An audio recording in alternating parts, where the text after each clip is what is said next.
minus 30 seconds, real-time programs activated, minus 25 seconds, PS2 VSPP open, minus 20 seconds, PS1 ignition RMS on, minus 15 seconds, 10, 9, 8, 7, 6, 5, 4, 3, 2, 1, 0.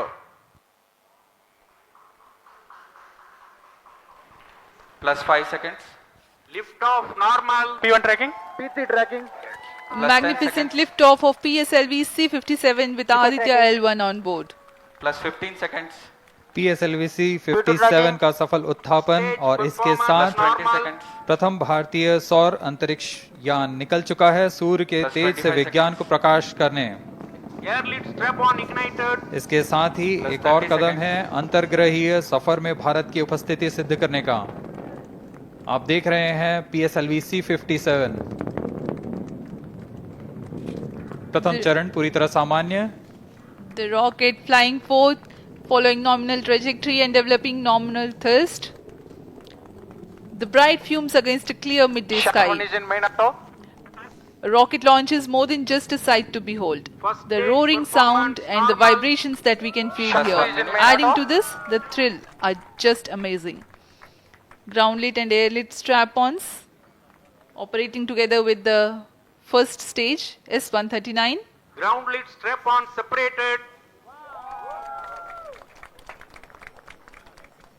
जैसा कि निर्धारित है ground lead स्ट्रप on को First separate कर stage दिया गया है performance normal. और प्रथम चरण का निष्पादन सामान्य है। इस घटनाक्रम में अगला एयर लेड स्ट्रप ऑन को यान से पृथक कर दिया जाएगा। Air lead strap on separated. जी हाँ, इसकी भी पुष्टि हो गई है। स्ट्रप ऑन को सफलतापूर्वक पृथक कर दिया गया है। We are 100 seconds past the launch time. The ground lit and air lit strap-ons have been separated. S139 motor still thrusting. S139 First stage 110 separated. Second के प्रज्वलन Second काल के stage पश्चात engine उसे started. भी Closed पृथक कर loop दिया गया guidance है। initiated. Plus 2 minutes. द्वितीय चरण जो कि तरल नोदक पर आधारित चरण है, इसका प्रज्वलन शुरू हो चुका है और वर्तमान में प्रणोद Second उत्पन्न stage कर रहा है। performance normal. The launch vehicle is at an altitude of 73 kilometers. First stage has been separated. Second stage has begun its operation and the closed loop guidance has been initiated. According to the announcement by Range Operations Director, PS2 is developing nominal thrust. PS2 41 ton के तरल नोदक पर आधारित चरण है। इसमें विकास engine द्वारा 800 kilo Newton का प्रणोद उत्पन्न होता है और इसका प्रज्वलन काल लगभग 150 सेकंड का होगा। Shar and Port Blair tracking stations presently acquiring signals. Flight path closely matching the prediction. Plus 3 minutes. वर्तमान में यान क्लोज लूप गाइडेंस के अंतर्गत है। Second stage performance normal. यान की ऊंचाई 106 किलोमीटर तथा सापेक्ष गति 3 किलोमीटर प्रति second. The velocity addition in PS2 regime is going to be from 2 kilometers per second to 4.9 kilometers per second. Payload fairing separated. The payload fairing covering the Aditya L1 spacecraft has been separated. The current altitude of the launch vehicle is 118 kilometers. Relative velocity exceeding 3.8 kilometers per second. जी हाँ, यान अब घने वातावरण से बाहर जा चुका है, इसलिए ऊष्मा कवच की जरूरत नहीं रह जाती है और इस कारण इसे Plus यान 4 से minutes. पृथक कर दिया जाता है। Second stage performance normal.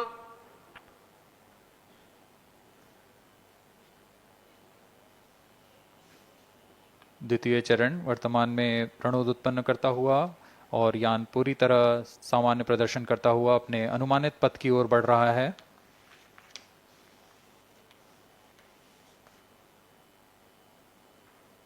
Second stage separated. Third stage ignited. द्वितीय चरण को भी सफलतापूर्वक यान से पृथक कर दिया गया है उसके प्रज्वलन Third काल stage समाप्त होने पर। performance normal. और तृतीय चरण जो कि ठोस नोदक पर आधारित चरण है इसका प्रज्वलन शुरू हो चुका है। We are close to 5 minutes past the launch time. Presently, the third stage of PSLV is operational, developing nominal thrust. Plus 5 minutes. तृतीय चरण में 7.6 टन के ठोस नोदक का प्रयोग होता है और इसका प्रज्वलन काल 117.7 सेकंड का होगा। इस दौरान यह 240 किलोन्यूटन का प्रणोद उत्पन्न करेगा।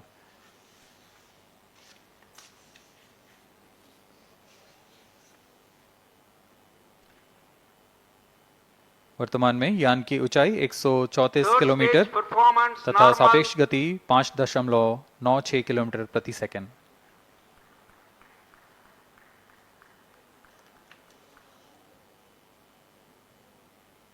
जैसा कि हम जानते हैं पीएसएलवी सबसे विश्वसनीय रॉकेट रहा है इसरो का, वैसा ही प्रदर्शन करता हुआ एक और मिशन पीएसएलवी C57 का।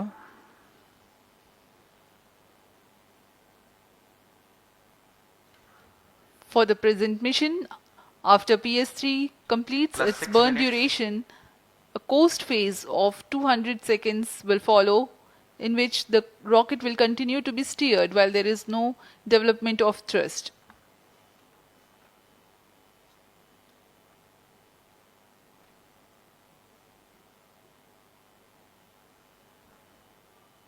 जी हाँ, अभी कुछ ही क्षणों में Third PS3 stage का action completed. प्रज्वलन काल समाप्त हो चुका है और कोस्टिंग फेज इसके बाद जारी रहेगा। Vehicle in combined hosting for approximately 200 seconds.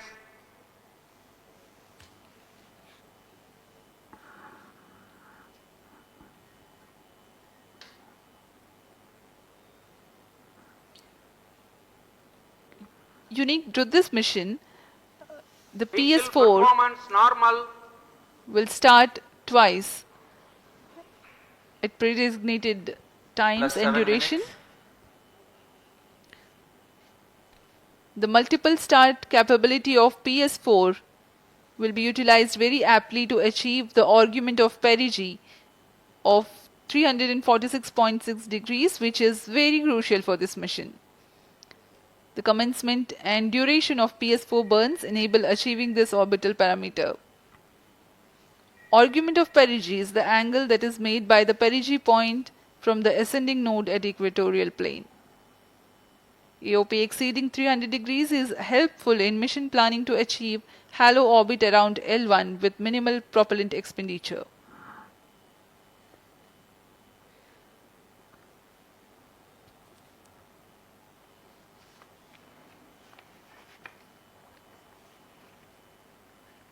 सभी वैज्ञानिक गहनता से अध्ययन करते हुए इन आंकड़ों का जो कि ग्राउंड स्टेशन द्वारा प्रसारित किए जा रहे हैं। वर्तमान में PS3 PS4 combined costing phase जारी है। यान की ऊंचाई 170 किलोमीटर तथा सापेक्ष गति 7.32 किलोमीटर प्रति सेकंड है।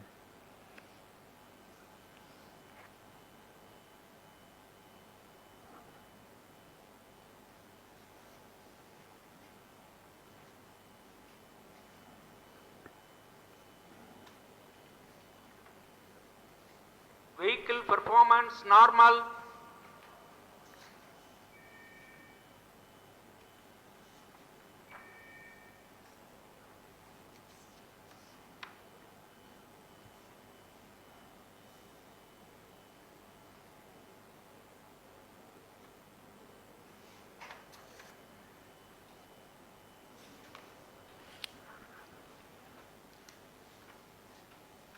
Plus 9 minutes. Speaking a few words about the Aditya L1, describing the sun, Indian Vedas have said, Yesha Bhagavan Manirakasha Mandalasya Chakravarti Khechara Chakrasya Deepako Brahmanda Bhandasya Asayeva Charkarti Bharvati Jarhati Jagat. This mighty jewel, the light of eastern sky, who generates, operates and destroys the universe, while the energy of sun, after having filtered by the atmosphere, is available for the sustenance of Earth, the explosive phenomena in Sun and the solar flares are a cause for concern to the spacecraft and human space missions. The vantage point for such observations is a place in between the Sun and Earth. Third stage separated. Now we have a successful separation event of the third stage of Separated PSLV. hosting. It is approximately 900 seconds. plus 10 minutes.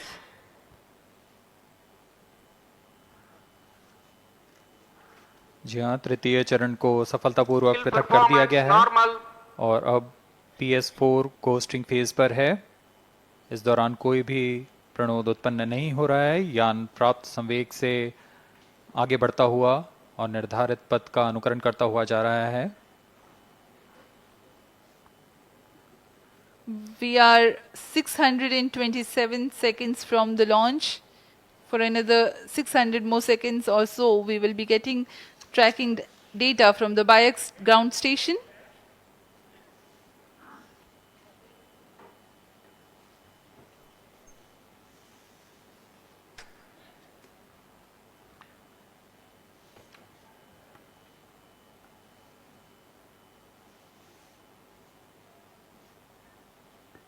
यह costing phase लगभग 900 second का होगा। इस दौरान हम आपको कुछ जानकारी देते हैं। लैग्रेंज पॉइंट से जुड़ी कुछ रोचक तथ्य भी हैं, जैसे कि इस पॉइंट का नाम एक इटालियन फ्रेंच गणितज्ञ जोसेफ लुइग लैग्रेंज के सम्मान में रखा गया था।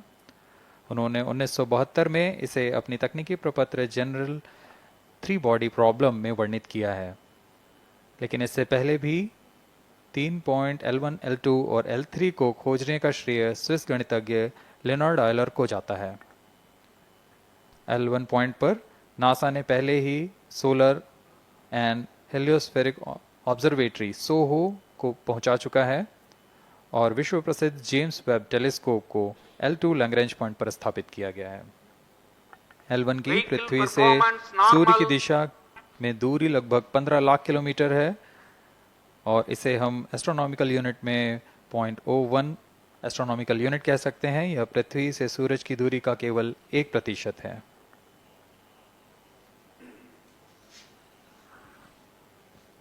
The vantage point for observing Sun is a place in between the Sun and Earth where direct visibility exists to the Sun while continuous communication link exists with the Earth. These observations will generate a forewarning about disturbances in near-Earth space environment which could pose danger to the communication systems and spacecrafts. Various thermal and magnetic phenomena on the Sun are of extreme nature, which cannot be replicated in labs. The best way is to observe the Sun up close.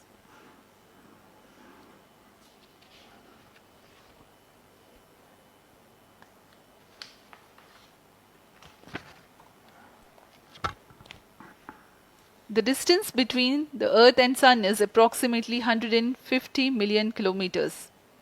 At the central region of the Sun, known as core, the temperature can reach as high as 15 million degrees Celsius. Power source for the Sun is nuclear fusion of hydrogen atoms that takes place in the core. The visible surface of Sun is relatively cool and has a temperature of about 5500 degrees Celsius. The Aditya L1 spacecraft is planned to be placed in a halo orbit around the Lagrangian point Vehicle 1 performance or normal. L1 of the Sun-Earth system, which is about 1.5 million kilometers from Earth, roughly 1% of the distance to Sun.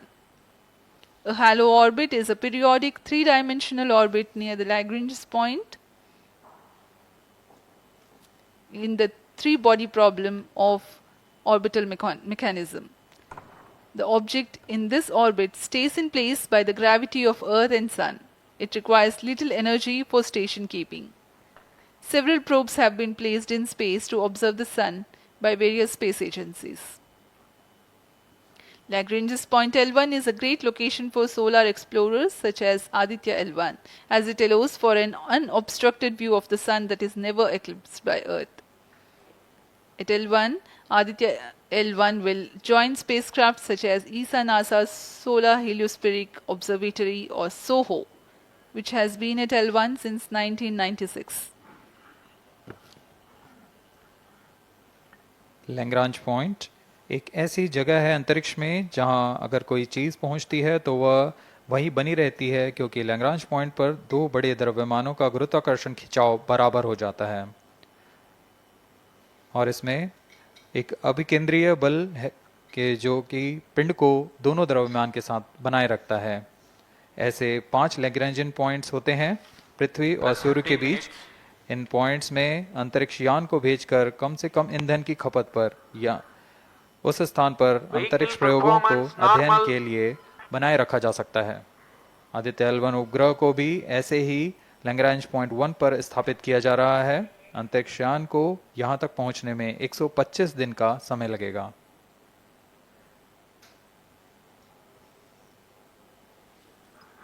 इस Lagrangian points के कुछ फायदे होते हैं, जैसे हम यहाँ Aditya L1 के बारे में बात कर रहे हैं तो यह अंतरिक्ष यान लैग्रेंजियन पॉइंट 1 के पास जाएगा और यहाँ ऐसा पॉइंट है जहाँ से सूर्य को बिना किसी ग्रहण या रुकावट के निरंतर देखा जा सकेगा और अध्ययन किया जा सकेगा।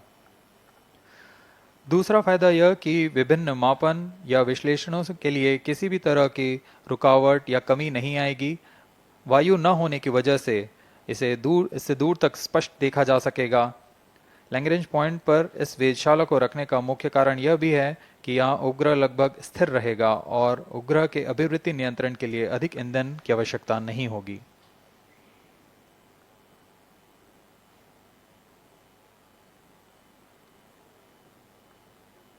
वर्तमान में PS4 चरण का कोस्टिंग फेज जारी है। अब यान की ऊंचाई 280 किलोमीटर तथा सापेक्ष गति 7.18 किलोमीटर प्रति सेकंड है। अब यह उचित अभिवृत्ति प्राप्त कर पुनः प्रज्वलित किया जाएगा।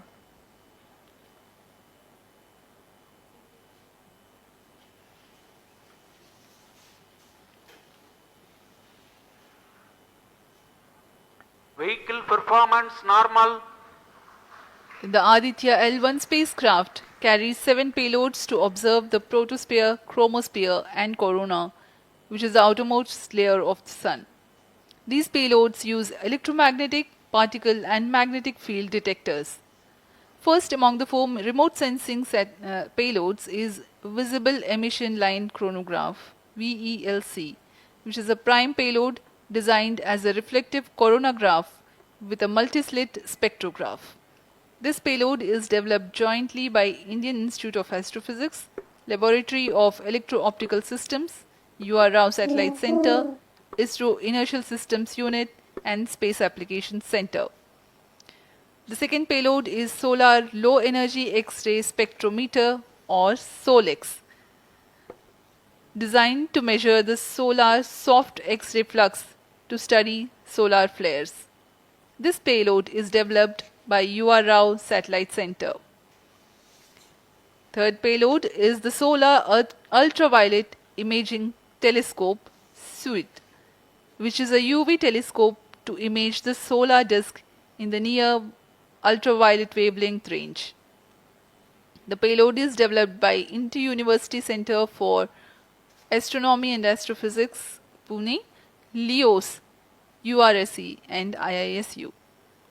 The fourth payload is High Energy L1 Orbiting X-ray Spectrometer or HELIOS, developed by URSE.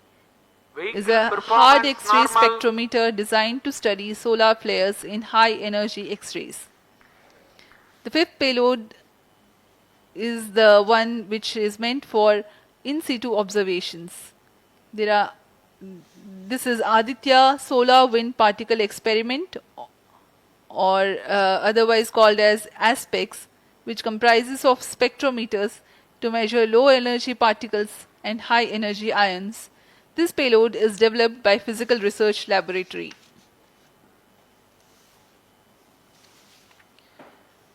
The sixth payload is Plasma Analyzer Package for Aditya, in short PAPA. It is designed to understand the solar winds and its composition and perform mass analysis of solar winds. This payload is developed by Vikram Sarabhai Space Center. The seventh payload is a magnetometer or MAG developed by LEOS, which will measure the low intensity interplanetary magnetic field in space using a pair of magnetic sensors.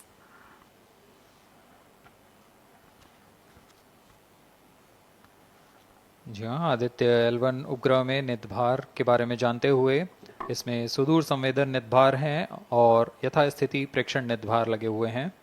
सुदूर संवेदन निदभार में सूर्य का प्रेक्षण करने के लिए plus VELC 20 minutes. Corona प्रतिबिंबन और वर्णक्रम मापन के लिए है। सोलर अल्ट्रावायलेट इमेजिंग टेलीस्कोप जो कि संकीर्ण और ब्रॉडबैंड फ्रीक्वेंसी में फोटोस्फीयर और क्रोमोस्फीयर प्रतिबिंबन यह पैराबैंगनी प्रतिबिंबन टेलीस्कोप है।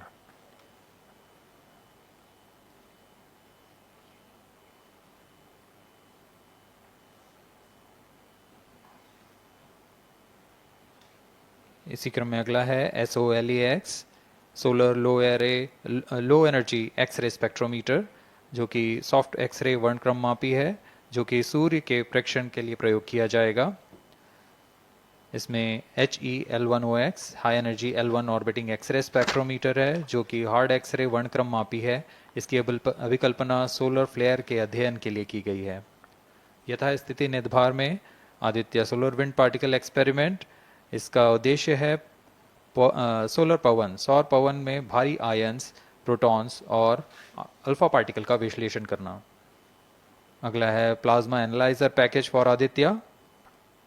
यह भी सौर पवन में उपस्थित कणों में इलेक्ट्रॉन और भारी आयंस की दिशा के साथ विश्लेषण करने के लिए इसे बनाया गया है। Advance triaxial high resolution digital magnetometer, इसे त्रिअक्षीय चुंबकीय क्षेत्र के यथास्थिति मापन करने के लिए बनाया गया है और ऐसे 2 समुच्चय लगे हुए हैं इस उपग्रह में।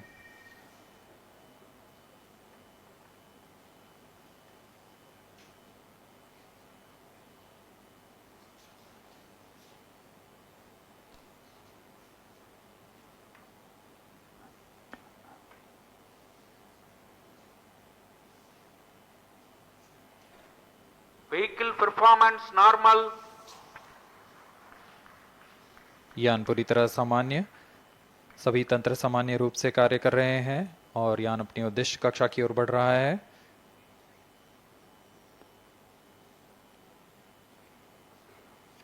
आदित्य L1 के निदभार इसरो व अन्य वैज्ञानिक संस्थानों के साथ मिलकर तैयार किए गए हैं।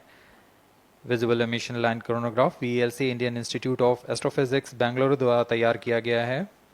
Solar ultraviolet imaging telescope suit inter university centre for astronomy and astrophysics Pune द्वारा निर्मित है। सोलेक्स और हेलियोस दोनों ही UR सैटेलाइट सेंटर बेंगलुरु द्वारा निर्मित किए गए हैं। ASPX और PAPA space physics laboratory VSSC Thiruvananthapuram द्वारा निर्मित किए गए हैं। और अंत में magnetometer laboratory for electro optics systems Bengaluru द्वारा निर्मित किया गया है।